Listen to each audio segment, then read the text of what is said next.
दोस्तों नमस्कार। दोस्तों मैं बिमल शाही आप सभी लोगों का अपने चैनल में स्वागत करता हूं और उम्मीद करता हूं कि आप लोग सब लोग स्वस्थ होंगे एवं मस्त होंगे। सभी राष्ट्रवादियों और सनातनियों से ये निवेदन रहेगा कि आप लोग मेरे चैनल को सब्सक्राइब कर लीजिए और वीडियो को लाइक एवं शेयर भी कीजिए। दोस्तों हम लोग बात करेंगे फाल्टा विधानसभा जो इलेक्शन था उसका जो आज काउंटिंग हुआ है उसके बारे में हम लोग बात करेंगे। और दोस्तों आजकल मैं देख रहा हूं पश्चिम बंगाल के चुनाव खत्म होने के बाद जो सब्सक्राइबर की जो होती है ना सब्सक्राइब करने की उसकी थोड़ी गति धीमी हुई है। तो सब लोगों से रिक्वेस्ट रहेगा कि इसको बढ़ाया जाए ताकि उत्तर प्रदेश के चुनाव में भी बहुत अभी रिसर्च का काम करना है और सारी इन्फॉर्मेशन जो है लोगों तक पहुंचाना है। तो सब्सक्राइब होते रहना चाहिए। आइए अब टॉपिक पर बात कर लेते हैं। तो फाल्टा में 21 मई को विधानसभा चुनाव हुआ है दोबारा से। पहले जो हुआ था चुनाव तो उसमें धांधली के कारण चुनाव आयोग ने उस इलेक्शन को कर दिया था रद्द और उसके ऊपर री इलेक्शन का होना था और 24 मई को उसकी काउंटिंग होनी थी। तो हम लोग सब जानते हैं कि भारतीय जनता पार्टी जो है पश्चिम बंगाल जीत चुकी है, 207 सीटें आ चुकी हैं। तो आप लोग अगर मेरा पुराना वीडियो देखे होंगे तो मैं पहले ही कह दिया था कि फाल्टा तो बीजेपी की ही झोली में गिरेगी, इसमें कोई इफन बट नहीं था। ठीक है ना। तो भारतीय जनता पार्टी की 208 मैंने बहुत पहले डिक्लेयर कर दी थी।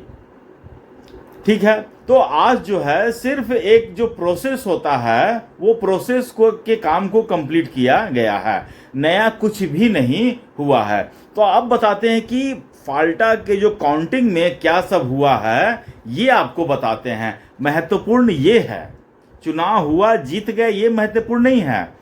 लोगों से डर निकलने के बाद पश्चिम बंगाल के जनता जो फाल्टा विधानसभा क्षेत्र की जनता है, जिसे अभिषेक बनर्जी या फिर ये जो जहांगीर खान है टीएमसी का, जो कह रहा था कि ये हमारा मॉडल है, डायमंड हार्बर का मॉडल है और इसको जीतने के लिए बीजेपी या मोदी को 10 जन्म लगेंगे।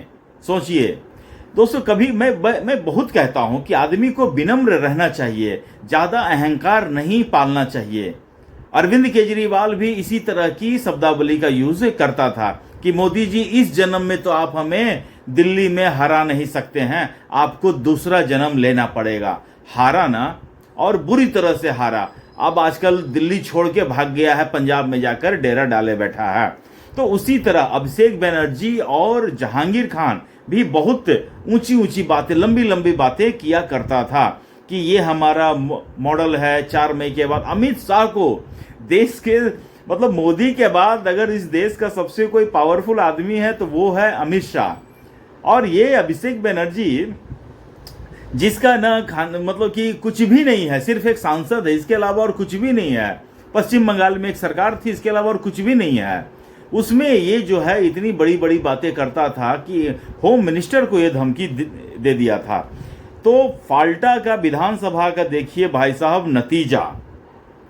जो भारतीय जनता पार्टी के जो कैंडिडेट हैं देवांशु पांडा, इनको टोटल वोट मिला है 1,49,666। सोचिए फाल्टा की जो टोटल आबादी है, जो लोग वोट डाल सकते हैं, उनकी गिनती है 2,36,000।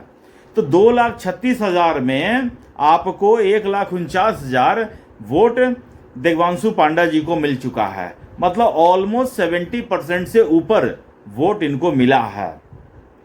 दूसरे नंबर पर टीएमसी के जहांगीर खान नहीं है। हालांकि जहांगीर खान ने चुनाव से ठीक एक दिन पहले उन्होंने घोषणा कर दिया था कि हम अपना नाम वापस लेते हैं। लेकिन मैंने कल भी कहा था कि चुनाव जो है जहांगीर खान की मर्जी से नहीं होता है।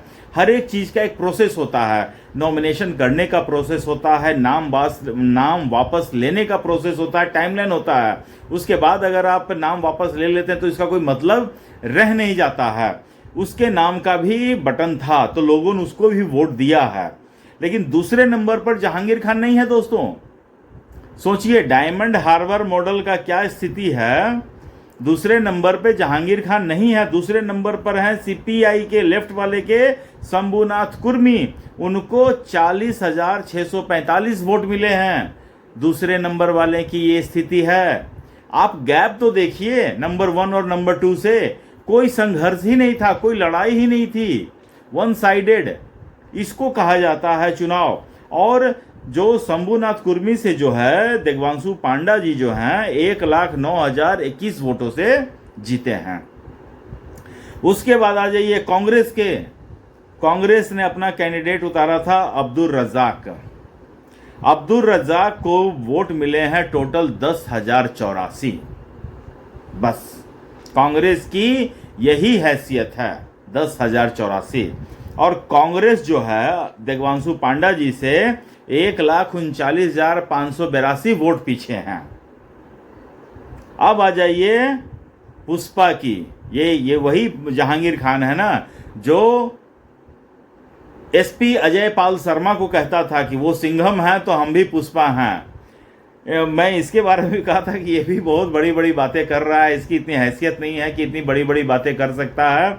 लेकिन देखिए जो सिंघम है आज भी सिंघम है, और जो नकली पुष्पा है वो देख लीजिए उसका क्या हस्र हो गया है। जहांगीर खान को टोटल 7,783 वोट मिले हैं और वो देवांशु पांडा जी से 1,41,883 वोट से पीछे रह गए हैं।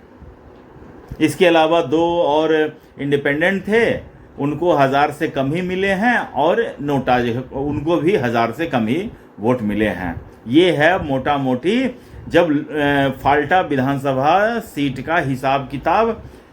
और इस पर मैं कुछ बातें कहना चाहूँगा। ये बात तो अब दोस्तों सत्य साबित हो चुकी है कि पश्चिम बंगाल विधानसभा जो होते थे, इससे पहले 2016 में हुए, 2021 में हुए हैं, उसमें लोगों ने अपनी मर्जी से वोट नहीं दिया था। उसमें लोग कह सकते हैं कि ममता बनर्जी मोदी से टक्कर लेने वाली है। नहीं दोस्तों, ममता बनर्जी ने भय का एक ऐसा एटमॉस्फेयर बनाया हुआ था पश्चिम बंगाल में कि लोग खुलकर वोटिंग तक नहीं कर पाते थे। और ममता बनर्जी वो औरत है, एसआईआर में नाम कटने पर इतना ज़्यादा संघर्ष कर रही थी। उनके वकील बड़े बड़े दावे कर रहे थे कि वोटिंग का अधिकार छिन जाएगा, ये हो जाएगा, वो हो जाएगा। लेकिन जब वोटिंग का अधिकार था तो आप लोगों को वोटिंग देने नहीं देते थे।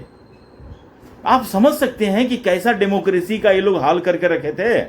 This is the real murder of democracy, कि लोग वोट डालने चाहते थे, आप उनको बूथ पर आने से पहले कह देते थे कि आप वापस चले जाइए, आपके नाम का वोट पड़ चुका है। ये होता था real murder of democracy under Mamata Banerjee. आप एक दूसरे के कैंडिडेट के नाम के आगे टेप चिपका देना, this is called the real democracy, real murder of democracy under Mamata Banerjee. Mamata Banerjee क्या बोलेगी, मोदी जो मर्डरर है डेमोक्रेसी का और अमित शाह मर्डरर है, बेईमानी हुआ है। सबसे बड़ी बेईमान तो स्वयं ममता बनर्जी थी और उसका भतीजा अभिषेक बनर्जी, जो कहता था ना कि डायमंड हार्बर हमारा मॉडल है, ध्वस्त नहीं कर पाएगा। सबको कहता था कि सब आके यहाँ लड़ जाओ।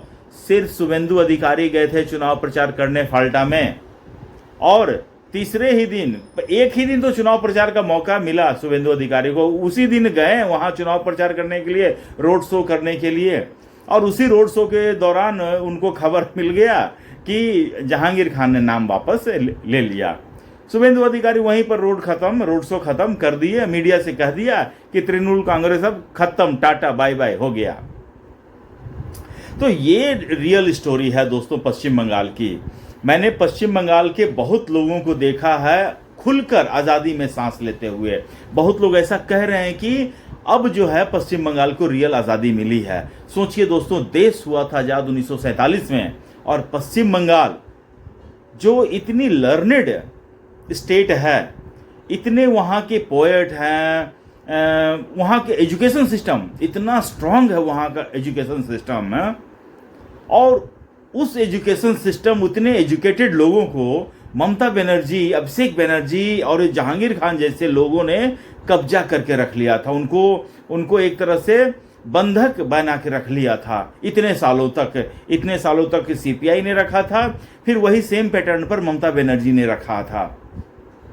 कई लोग कहे हैं कि अब हमें आज़ादी मिली है, आज़ादी मिली है उनके खुलकर सांस लेने की, खुलकर बोलने की, खुलकर अपने संविधान के अनुसार अपने धर्म के पालन करने का। सोचिए दोस्तों, क्या होता था कि पश्चिम बंगाल में अगर कोई आदमी गलती से जय श्री राम बोल देता था तो ममता बनर्जी घूर कर ऐसे देखती थी जैसे उसको वो खा जाएगी। आज देखिए पश्चिम बंगाल में गली गली जय श्री राम, गली गली जय श्री राम। बच्चे कहते हैं जय श्री राम, नौजवान कहते हैं जय श्री राम, बूढ़े कहते हैं जय श्री राम, पुलिस वाले कहते हैं जय श्री राम। आज से पहले कभी किसी ने कल्पना की थी कि पश्चिम बंगाल में रेड जो लाइट होता है उसके ऊपर भगवा झंडा लग चुका है, लोगों ने पैसा खर्च करके लगाया है। और भगवा झंडा का क्रेज ऐसा कि ये लोग के पास अगर पैसे नहीं होते हैं तो दुकानदार फ्री में दे रहा है कि भाई आप बड़ा वाला झंडा लो, छोटे झंडे का ही पैसा है, आप बड़े वाले झंडे ले जाओ, लेकिन झंडा ले जाओ। और ये सब दोस्तों हुआ है एक बहुत बड़ी प्लानिंग के साथ, बहुत बड़ी डिटर्मिनेशन के साथ। शुभेंदु अधिकारी हो, अमित शाह हो, नरेंद्र मोदी हो, सबने अपना सर्वस्व झोंक दिया था। अगर मोदी पश्चिम बंगाल पे ध्यान नहीं देते तो हो सकता है कि कुछ सीटें केरला में बढ़ जाती या कुछ सीटें तमिलनाडु में बढ़ जाती, लेकिन मोदी का मेन फोकस था पश्चिम बंगाल। और पश्चिम बंगाल हम सब जानते हैं कि कैसा स्टेट है, घिरा हुआ है, बॉर्डर है, बांग्लादेश के साथ है, घुसपैठिए आते हैं। तो पश्चिम बंगाल जितना बीजेपी के लिए टॉप प्रायोरिटी था और बीजेपी ने करके दिखाया है।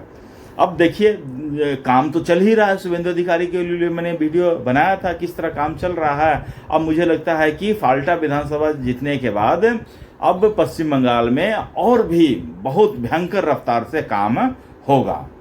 तो आपको क्या लगता है दोस्तों कि पश्चिम बंगाल में सही हुआ या और अच्छा होना चाहिए था? आपके अनुसार क्या लगता है कमेंट करके बताइए और अपना ख्याल रखिए, स्वस्थ रहिए, मस्त रहिए। नमस्कार, बाय।